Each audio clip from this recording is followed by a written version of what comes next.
স্টুডেন্টদের জন্য এখন সবচেয়ে গুরুত্বপূর্ণ ডকুমেন্টের নাম হলো আপার আইডি। আপনি ভাবছেন কিভাবে খুব সহজে তৈরি করবেন? চলুন আজকের এই স্মার্ট ভিডিও গাইডে স্টেপ বাই স্টেপ প্রসেসটা দেখে নেওয়া যাক।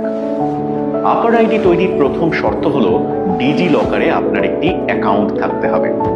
তাই প্রথমে আমরা দেখে নেব ডিজি লকারে কিভাবে আমরা রেজিস্ট্রেশন করব। প্রথমে গুগলে গিয়ে ডিজি লকার সার্চ করে তাদের ওয়েবসাইটে ঢুকে সাইন আপে ক্লিক করুন।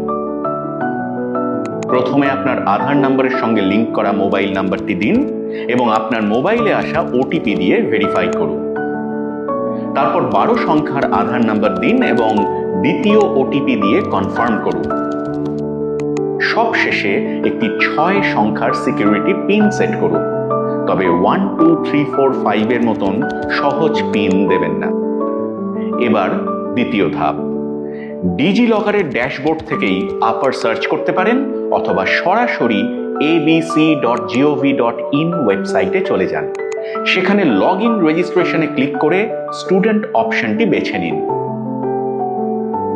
এটি আপনাকে সরাসরি মেরি পেহচান পোর্টালে নিয়ে যাবে।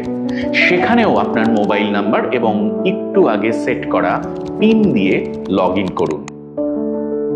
ওটিপি দিয়ে সাইন ইন হলে একাডেমিক ব্যাংক অফ ক্রেডিটের সাথে বেসিক ডিটেইলস যেমন আপনার নাম, জন্ম তারিখ এবং জেন্ডার শেয়ার করবার জন্য কনসেন্ট দিয়ে কন্টিনিউতে ক্লিক করুন।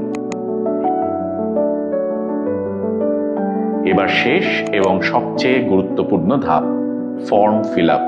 প্রথমে আপনার আইডেন্টিটি টাইপ সিলেক্ট করুন। আমরা এখানে রেজিস্ট্রেশন নাম্বার সিলেক্ট করছি।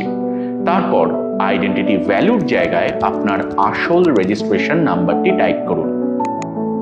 তারপর আপনার ইনস্টিটিউশন বা ইউনিভার্সিটির নাম সিলেক্ট করুন, যেমন ইউনিভার্সিটি অফ কল্যাণী। সবশেষে আপনার অ্যাডমিশন ইয়ার বা ভর্তির বছরটি বেছে নিয়ে সাবমিট বাটনে ক্লিক করুন। অভিনন্দন, আপনার আপার আইডি সফলভাবে তৈরি হয়ে গিয়েছে। এখন গো টু ড্যাশবোর্ডে ক্লিক করে আপনি আপনার একাডেমিক ক্রেডিট এবং ডিজিটাল আপার কার্ডটি দেখে নিতে পারবেন।